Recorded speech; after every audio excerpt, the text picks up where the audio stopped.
Thanks, Leah. It is 5:48 here. Yes, you were mentioning that shower that's now moved past the Twin Spans. It's now currently sitting out in the Wrigley's and off towards Lake Catherine and eventually Lake Bourne. So it is moving towards the southeast this morning. If you are getting out on a boat here, maybe off the mouth of the Pearl River, we have had some lightning in these, so be extra careful.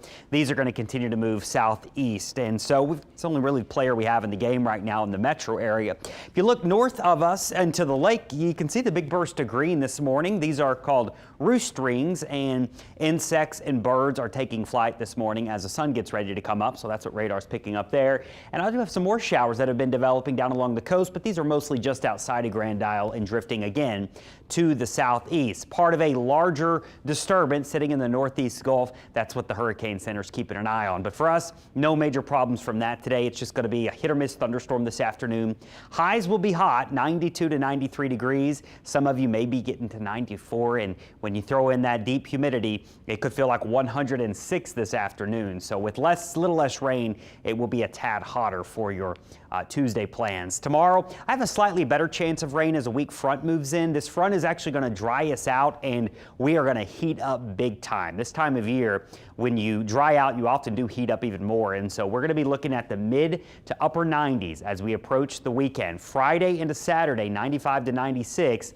Heat index numbers may not be too bad because the humidity will be slightly lower for these days. So we're probably not going to hit any records, but we will be just shy of them by 1 or 2 or 3 degrees here. So our records are about 98 to 99.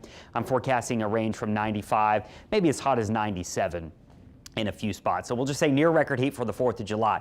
We're not going to have any threats in the tropics for the 4th of July in our area. That's what's left to bury. It's just sitting there with its extra moisture. That is Flossie. It's a hurricane in the Pacific that's going to head out to cool waters and dissipate later on.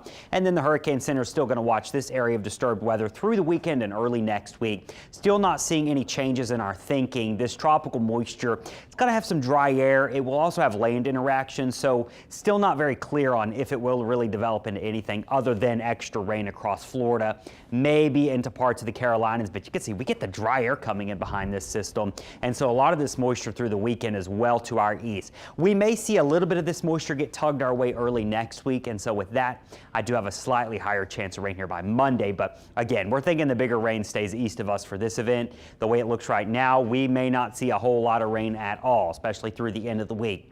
Again, I only have a 10% chance of rain on Friday for the 4th. Saturday, it's even hotter and drier, and then early next week, we may get a little extra moisture from that feature, but again, it's not looking like a complete wash. Now, there is still uncertainty surrounding that. It's really hadn't done or developed into much of anything, so we'll still follow it for you. Our marine forecast, we're going to call for smooth sailing here, west-southwest winds today. We'll actually have a northwest component heading into tomorrow and Thursday, some of that drier air working in. High tide is going to be later this afternoon into the evening, and low tides happening this morning.